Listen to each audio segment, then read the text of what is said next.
When you think of Nebraska, you picture endless cornfields, friendly small towns, and the American heartland at its finest. But beneath that peaceful surface, darkness lurks. Today, we're diving into five of the most disturbing and horrific events that shattered the peace of the Cornhusker State. These aren't legends. These aren't urban myths.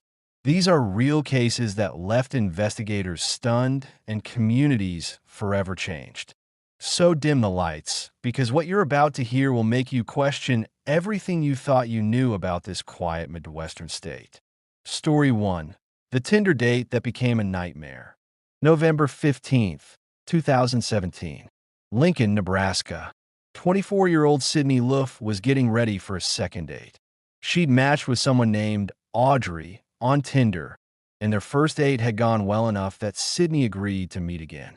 Before leaving her apartment, Sydney posted a Snapchat selfie with the caption, "Ready for my date." It would be the last photo anyone would ever see of her alive. When Sydney didn't show up for work the next day, her family knew something was terribly wrong. A massive search operation began, with the FBI joining local police. But here's where this story takes a turn into absolute horror. Audrey was actually Bailey Boswell, a 23-year-old woman who, along with her boyfriend, 51-year-old Aubrey Trail, had lured Sydney into a trap. 3 weeks later, a farmer found black garbage bags scattered along a rural road. Inside those bags, Sydney's dismembered body, cut into 14 pieces. Surveillance footage showed Boswell and Trail at a Home Depot on November 15th, buying hacksaws, trash bags, and bleach. This wasn't a crime of passion. This was premeditated, calculated. Trail had claimed to be a vampire to other women.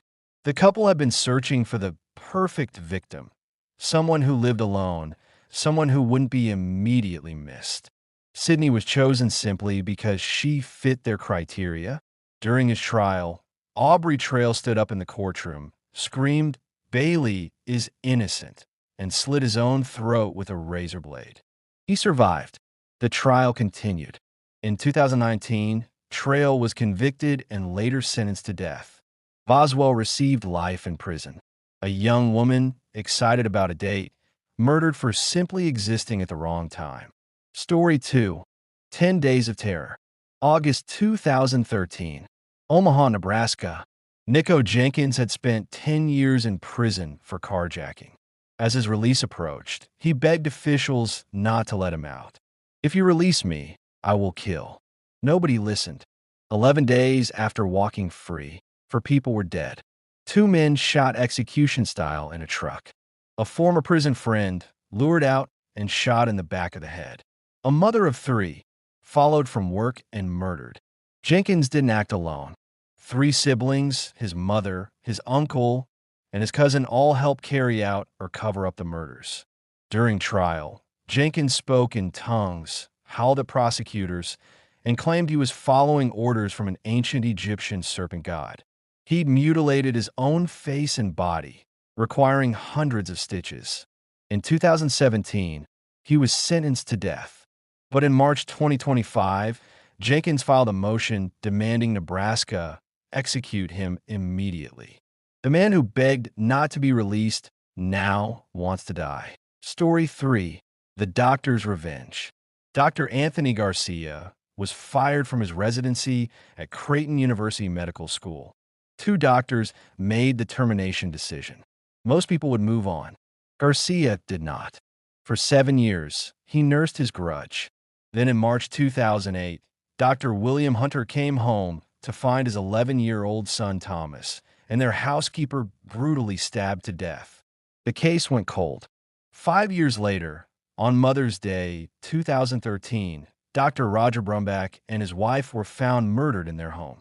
Both victims were connected to Creighton's pathology department. Detective work revealed one name, Anthony Garcia. His credit cards, phone records, and smartphone searches all placed him at the crime scenes. He'd methodically hunted down everyone he blamed for ruining his career. When he couldn't get to them directly, he went after their families. In 2017, Garcia was sentenced to death for murdering 4 people. A doctor who'd sworn to do no harm became one of Nebraska's most cold-blooded killers. Story 4. The epidemic nobody's talking about. Nebraska experienced a surge of murder-suicides that left 25 people dead in 1 year alone. Since 2019, at least 62 lives have been claimed. The pattern was unmistakable. Almost all perpetrators were men killing their current or former intimate partners. One victim, Jalea Compton, had sought a protection order against her boyfriend. She described being choked, trapped, injured. The red flags were there, but getting out isn't simple. This coincides with a massive funding crisis for domestic violence services in Nebraska. Federal funding has been decreasing. State attempts to fill the gap have failed. In 2025, the majority of female homicide victims in Nebraska were killed in murder-suicides. More than half weren't killed by strangers. They were killed by men they loved or once loved who couldn't accept losing control. Each statistic represents a life cut short, a family destroyed. The most haunting question isn't why did this happen? It's why do we keep letting it happen? Story 5. Unsolved Mysteries. December 2025. A man's body was discovered in a dumpster in Omaha. The victim's identity hasn't been released. The case remains under investigation. Across Nebraska, dozens of cold cases remain unsolved. Patricia Carol Webb, murdered in 1974, found in a haystack. Julie Derrick, found dead in a sand pit in 1996, weighted down with cement blocks. Angela Gunderson, found dead in her apartment in 1994. And now, a name we don't yet know, found in a dumpster. Each unsolved case is a reminder that evil doesn't always get caught. Somewhere, someone knows what happened. And somewhere, a family is waiting for answers. These 5 stories show us that Nebraska, like everywhere else, has its dark corners. Sydney Loofe will never go on another date. The families of Nikko Jenkins victims will never see their loved ones again. An 11-year-old boy named Thomas Hunter never got to grow up. The most disturbing part? These cases all happen in our lifetime. Some are still unfolding right now. So the next time you're swiping through a dating app, remember Sydney.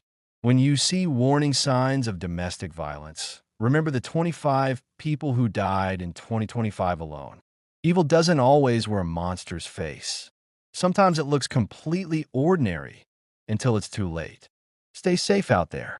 And remember, the most horrifying stories aren't fiction. They're reality.